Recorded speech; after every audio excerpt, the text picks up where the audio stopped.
নমস্কার বন্ধুরা, আশা করছি সবাই ভালো আছো। আজকে আমার রেসিপি হচ্ছে দু রকমের মাছ দিয়ে একটা রেসিপি। চলো শুরু করি। তার জন্য আমি এখানে দুটো পেঁয়াজ আর ঝাল অনুযায়ী লঙ্কা নিয়েছি। তো এগুলিকে সব একসাথে পেস্ট করে নেব, আলাদা কোনো মশলা ব্যবহার করছি না। আর এখানে ট্যাংরা মাছ, কই মাছ দিয়ে রেসিপিটা করব। যখন একটু তেল দিয়ে যখন তেলটা গরম হয়ে যাবে, মশলাটা দিয়ে আমি ভালো করে ভাজা ভাজা করে নেব।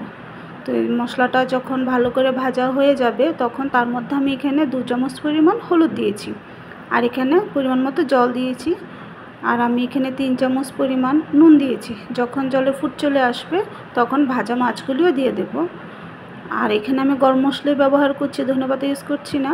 তো গরম মশলাটা দিলে, যেহেতু ট্যাংরা মাছ আছে, গরম মশলাটা দিলে ভালোই লাগে খেতে। তো এইভাবে মাছটাও করে দেখো, অবশ্যই ভালো লাগবে খেতে। আমাদের তো খুবই ভালো লেগেছে। যদি তোমাদের ভিডিওটা ভালো লেগে থাকে, তাহলে অবশ্যই সাবস্ক্রাইব করে দিও আমার এই চ্যানেলটাকে। ভালো থেকো, সুস্থ থেকো।